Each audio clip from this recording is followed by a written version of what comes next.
My family uninvited me from Thanksgiving at the $7,000 chalet I paid for, so I canceled it and watched their perfect holiday dreams crumble.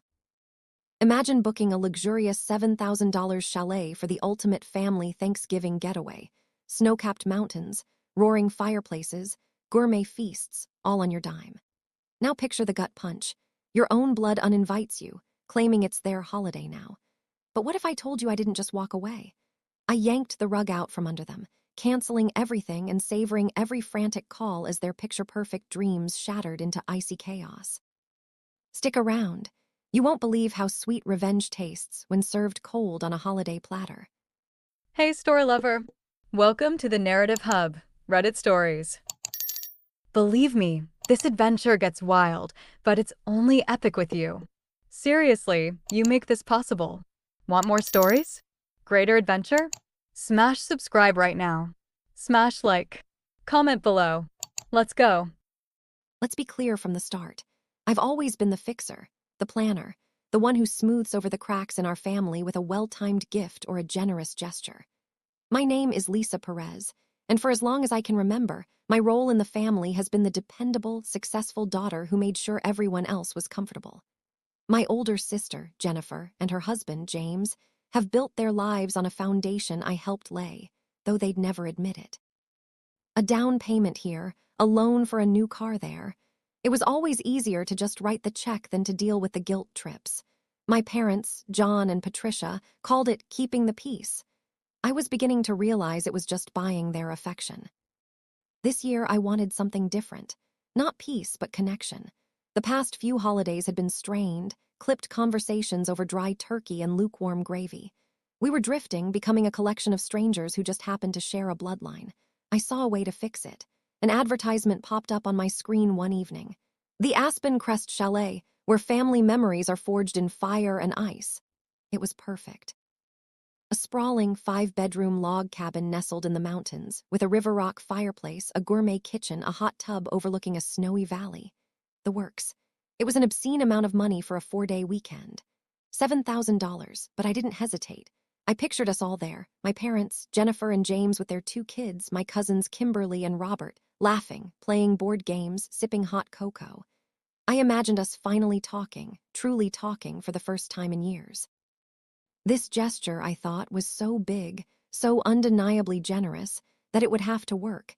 It would have to melt the frost that had settled between us. I booked it and sent the link to our family group chat. The reaction was instantaneous and ecstatic. A flood of emojis, hearts, clapping hands, shocked faces. Jennifer called me immediately, her voice dripping with a sweetness that should have been my first warning sign. "Lisa, oh my goodness, you didn't. This is the most amazing thing anyone has ever done."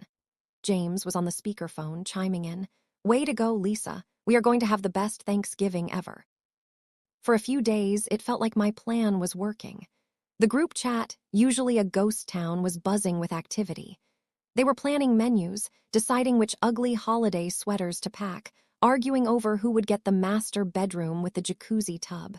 I let them have it, of course. This was for them. The little things started first. Tiny, almost unnoticeable slights. When I suggested a catered turkey dinner to make things easier, Jennifer replied, "Oh, honey, no, this is a family holiday. I'll handle the cooking. It needs to be authentic." When I mentioned wanting to organize a family hike on one of the trails, James texted back, "Not sure there'll be time, Lisa. We've got a lot planned for the kids." They were planning around me. It felt less like a collective holiday and more like I had just provided the venue for their vacation. I brushed it off. I was being too sensitive, I told myself. This was about family. It was about connection. But as the departure date drew closer, a strange quiet fell over the main group chat. The planning seemed to halt. I'd post a message asking about travel times, and it would be met with silence for hours, only for my mom to eventually reply with a vague, one-word answer. Something was off. I could feel a cold draft seeping through the cracks of our digital conversations.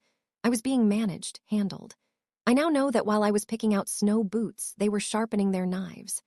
The bomb was about to drop, and I was standing right on the X. You're probably thinking you know where this is going, but trust me, the way it happened was so much colder, so much more calculated than you can possibly imagine. And the way I responded. Let's just say they drastically, underestimated the person they were dealing with. Betrayal didn't come as a lightning strike. It came as a quiet notification on my phone. It was a Tuesday afternoon, just over a week before Thanksgiving. I was in a meeting when my phone buzzed. I glanced down and saw a new group chat had been created.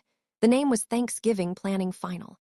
I smiled, assuming Jennifer had just made a new thread to finalize details. Then I saw the members. My mom, my dad, Jennifer, James, Kimberly, Robert, everyone. Except me. My blood ran cold. Before I could even process what I was seeing, a message from my sister popped up in the new group. And because of a glitch or a moment of divine, vengeful intervention, the notification banner flashed across my screen. I wasn't supposed to be in the group, but I had been added and then quickly removed, but not before my phone had registered the new message.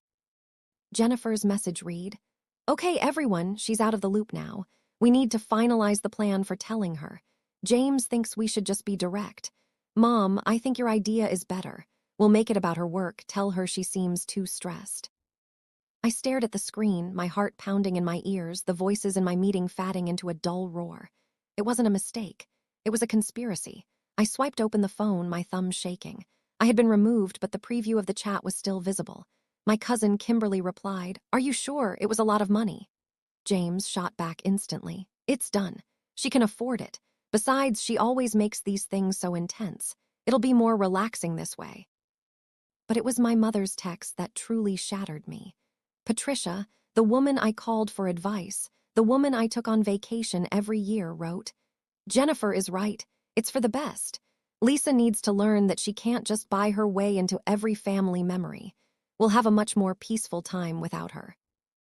I felt the air leave my lungs, so that's what this was about. Not my stress, not my work. It was a punishment, a lesson. They were taking my $7,000 gift, my olive branch, and using it as a cage to lock me out of. They were stealing my holiday. For a moment, all I felt was a deep, cavernous hurt. I wanted to cry. I wanted to call them, screaming, demanding to know how they could be so cruel. I wanted to plead my case, to beg for my spot at the family table. I stood up, walked out of my meeting, and went straight to the restroom. I splashed cold water on my face, looking at my reflection in the mirror. My eyes were filled with tears, but underneath the hurt, a different feeling was beginning to smolder. It was a cold, hard anger, an ember of fury glowing in the dark. They thought I would just take it. They thought I would roll over, accept their flimsy excuse, and spend Thanksgiving alone, nursing my hurt feelings while they toasted marshmallows in the fireplace I paid for. They thought I would quietly disappear. They were wrong. Because when you lock someone out, you forget one crucial thing. Sometimes that person holds all the keys. The reservation, the payment confirmation, the rental agreement, the cancellation policy, it was all in my name. A slow, chilling smile spread across my face. They wanted to teach me a lesson. Fine. Class was in session, and the tuition was going to be $7,000. But the lesson they were about to learn, that was going to be priceless. The official call came 2 hours later. It was Jennifer. Her voice was syrupy, laced with a cloying, fake concern that made my stomach turn. "Lisa, hey, I was just calling to check in. You've seemed so swamped with that big project at work." I played along, my voice intentionally flat. "I'm managing." "Well," she sighed dramatically, "Dad and I were talking, and James agrees we're worried about you. We think maybe the stress of a big family trip is the last thing you need right now. We all feel terrible, but we think it might be for the best if you maybe sat this one out. Just take the weekend for yourself. A little you time." I let the silence hang in the air, imagining her on the other end, shifting uncomfortably. This was it. The flimsy, insulting excuse they had workshopped in their secret chat. "So you're uninviting me," I stated. It wasn't a question. "No, not at all," she said, her voice pitching higher. "We're just giving you an out. We'll take tons of pictures. It'll be like you're right there with us." It'll be like I'm right there with you. The audacity was breathtaking. They weren't just excluding me, they were mocking me. They were going to live out the perfect holiday I had created, in the luxury I had provided, and send me photos as a consolation prize. "I see," I said, my voice as cold and calm as a frozen lake. "Thank you for your concern, Jennifer. I need to go." I hung up before she could reply. I didn't block her number. Not yet. That would come later. For now, I wanted the lines of communication to be wide open. My first move was to open my email and find the reservation confirmation for the Aspen Crest Chalet. I scrolled down, past the glossy photos of the roaring fire and the bubbling hot tub. My eyes landed on the fine print, the section my family had conveniently ignored. Cancellation policy. I had exactly 48 hours left to cancel for a full refund. 48 hours. A ticking clock. They had no idea the countdown had begun. I didn't cancel it right away. Oh no, that would have been too simple, too merciful. Revenge, I was quickly learning, is a dish best served not just cold, but with a side of psychological torment. For the next 24 hours, I watched them. I was still in the main family group chat, the one they had forgotten about. And it was a goldmine. They were giddy. Freed from the perceived burden of my presence, their planning went into overdrive. Okay, now that Lisa's not coming, Kimberly and Robert can take the master suite, Jennifer posted. It's only fair, their anniversary is next month. James added a photo of an incredibly expensive bottle of scotch. Picked this up to celebrate. No need to worry about anyone judging us for day drinking now. Even my father, John, chimed in. Your mother is so relieved. She can finally relax without walking on eggshells. Walking on eggshells. That's what they called my presence. I, who had spent my entire adult life trying to cushion their falls and pave their way, was the source of their tension. Each message was another twist of the knife, but it wasn't just hurting me anymore. It was fueling me. I took screenshots of everything. Every smug, self-congratulatory message. Every plan they made for the holiday I was funding. This wasn't just about canceling a trip anymore. This was about creating a record. This was about evidence. The next day, I made my move. I didn't call the main number. I called the private number for the chalet's property manager, the one listed for concierge services. I explained, very calmly, that due to an unforeseen family emergency, my party would no longer be arriving. The manager was lovely, full of sympathy. Of course, she said. I see you're still within the 72-hour cancellation window. I'll process the full $7,000 refund back to your card immediately. You should see a confirmation email within the hour. Thank you, I said. And one more thing. I assume this means the access codes for the gate and the doors will be deactivated. Instantly, she confirmed. The property is now showing as available again in our system. A wicked thrill shot through me. Excellent, I said. Thank you for your help. I hung up the phone and took a deep breath. The confirmation email arrived 7 minutes later. Your reservation has been canceled. It was the most beautiful sentence I had ever read. I saved it. Then I put my phone on silent, poured myself a glass of wine, and waited. I knew they wouldn't find out right away. They were too busy packing, too lost in their fantasy of a perfect, Lisa-free Thanksgiving. They would pack their cars, wrangle their kids, and drive the 4 hours up into the mountains, blissfully, stupidly unaware that they were heading towards a locked gate and a holiday dream that had already turned to dust. The real show was about to begin. The day before Thanksgiving, departure day, my phone remained silent for most of the morning, which was exactly as I expected. I pictured them on the road, cars loaded with coolers and suitcases, kids hyped up on sugar, oblivious to the fact that their destination no longer existed for them. I will admit, a small, petty part of me got on the chalet's website and watched as the dates for our weekend flipped from booked to available. I even checked the local traffic cameras along their route, watching the river of cars heading towards the mountains, knowing their 2 vehicles were somewhere in that flow, cruising toward a brick wall of disappointment. My own plans for the day were simple. I went to a high-end grocery store and bought myself a beautiful, small turkey breast, ingredients for my favorite side dishes, and a ridiculously expensive bottle of champagne. My Thanksgiving, for one, was going to be more luxurious than any meal they had planned. This wasn't about sadness or loneliness. It was about reclamation. I was taking the holiday back. Around 3 p.m., exactly when I calculated they should be arriving at the foothills of the mountain range, I turned my phone's volume up. I didn't have to wait long. At 3:17 p.m., the first call came in. It was Jennifer. I let it go to voicemail. A minute later, a text. Hey, we're here at the main gate for Aspen Crest, but the code you sent isn't working. Can you double-check it? I smiled, taking a sip of my champagne. I let the text sit there, marked as read. Let the panic begin to simmer. 2 minutes later, my phone rang again. This time it was James. I ignored it. Then a text from him, more abrupt. Code's not working. What is it? Then another from Jennifer. Lisa, pick up the phone. The kids are getting fussy. There's another car behind us. This was the overture to the symphony of chaos I had composed. I waited another 5 minutes, letting them stew in that awkward situation at the gate, blocking the road. Then, a call from my mother, Patricia. I decided to answer this one, but to play dumb. Hello, I said, my voice light and breezy. Lisa, thank goodness, she said, sounding flustered. Honey, Jennifer says the gate code isn't working. Is there another one? The gate code? That's strange, I said, feigning confusion. It should be the one from the confirmation email. Let me see if I can find it. I made a show of humming to myself, pretending to search through my inbox. That's so weird. I can't seem to find the email anywhere. What do you mean you can't find it? The panic was creeping into her voice. Just call the rental company. That's a good idea, Mom. Why don't you have James do that? I'm a little busy right now, I said, swirling the champagne in my glass.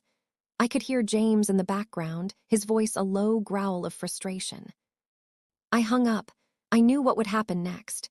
James, full of bluster and entitlement, would call the rental office, expecting them to solve his problem instantly.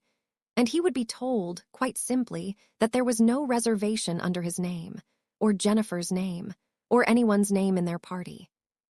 The next 10 minutes were a glorious, non-stop barrage.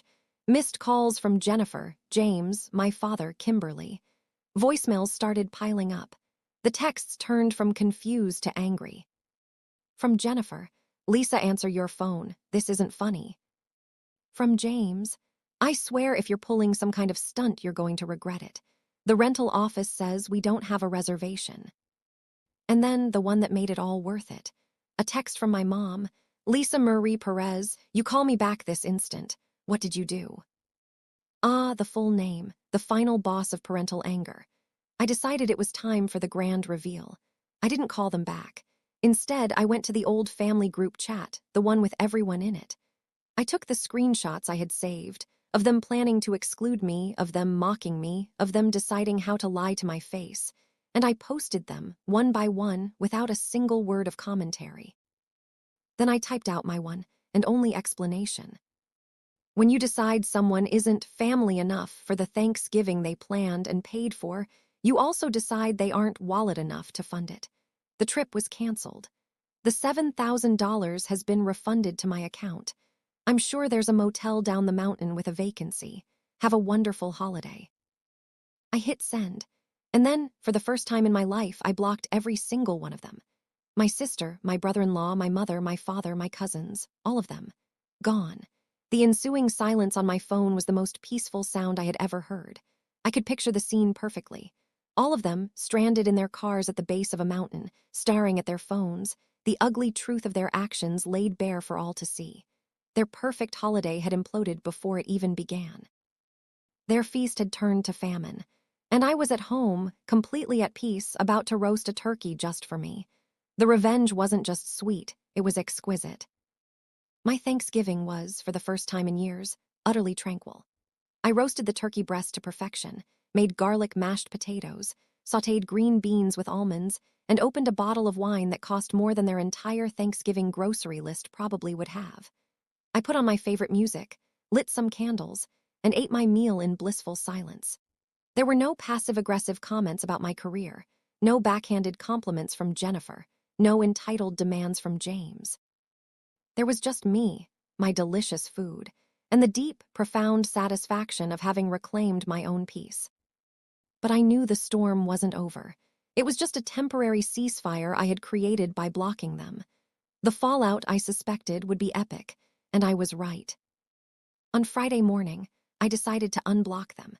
Not because I wanted to talk to them, but because I am, admittedly, a connoisseur of drama when I'm the one directing it. It was like opening a floodgate. My phone immediately downloaded a backlog of dozens of messages and missed calls. There were long, rambling, furious voicemails from James, filled with empty threats and insults. There were tearful, manipulative voicemails from Jennifer, accusing me of ruining the holiday for her children. "How could you do this to your own niece and nephew?" she wailed, as if she hadn't been perfectly happy to do it to their aunt just a few days prior. The most interesting messages came from my parents. My father, John, left a short, gruff message that was more disappointed than angry. "Lisa, we're home. We need to talk about this." But my mother sent a novel-length text message. It was a masterpiece of emotional gymnastics. It started with anger, calling my actions vindictive and cruel. Then it morphed into self-pity, talking about how humiliated she was, having to explain to friends why their grand holiday plans fell through. It ended, as it always did, with a guilt trip. "After everything we've done for you, this is how you repay us, by tearing the family apart over a misunderstanding." A misunderstanding. That's what she called a coordinated secret plot to betray and exclude me. It was then that I knew, with absolute certainty, that I had done the right thing. There was no remorse in her words, no apology, just anger that their plan had backfired. They weren't sorry for what they did, they were sorry they got caught. They were sorry I didn't just quietly accept their cruelty. So I responded, but not just to her. I replied in the main family group chat, the scene of the original crime. "There was no misunderstanding," I wrote. "I read your own words. You conspired to use my generosity and then discard me. You didn't want me, but you were more than happy to take my money. You didn't tear this family apart. You just revealed what it has truly become, a group of people who see me as an ATM, not a daughter or a sister. The bank is now closed. Permanently." The response was immediate. It was like I had thrown a grenade into the chat. Kimberly, my cousin who had been quietly complicit, was the first to break ranks. She sent me a private message. "Lisa, I'm so sorry. I knew it was wrong, but I didn't want to make waves. What they did was awful." I appreciated her honesty, but it was too little, too late. Her silence was her consent. The holidays passed in a blur of radio silence from my immediate family. Christmas came and went without a single card or call. It was strange and a little sad, but mostly it was freeing. I spent it with friends who actually valued my company, not my bank account. The new year started. And I dove into my work, feeling lighter than I had in years. The financial ties I had to my family had been an anchor, and by cutting them, I had set myself free. About a month later, I got a call from a number I didn't recognize. It was my uncle, my dad's brother. He'd heard the story, of course. The family gossip mill had been working overtime. "I just wanted to call and say, good for you," he said, his voice low. "Your father won't admit it, but you taught them all a lesson they desperately needed to learn. They've been taking advantage of you for years. We all saw it." That phone call was a validation I didn't even know I needed. The fallout was real. Jennifer and James were apparently under immense financial strain now that their safety net was gone. They had to cancel a planned kitchen renovation. My parents had to start budgeting for the first time in a decade. Their perfect, curated lives were starting to crumble, not because I wished them ill, but because they had never learned to stand on their own 2 feet. They had been standing on mine. In the end, it was never about the $7,000. It was about the price of admission to my own family. For years, I had been overpaying, and I didn't even realize it. They thought by uninviting me from the chalet, they were taking something away from me. But what they actually did was give me the greatest gift of all, the clarity to see them for who they really were, and the strength to finally walk away. The picture-perfect dream I had for that Thanksgiving did shatter into icy chaos, just like I said. But from those shards, I built something new for myself. A life based not on obligation or transaction, but on genuine respect. And that is a foundation that no amount of money can buy. So let me ask you, after hearing all of this, the lies, the betrayal, the breathtaking audacity, what would you have done?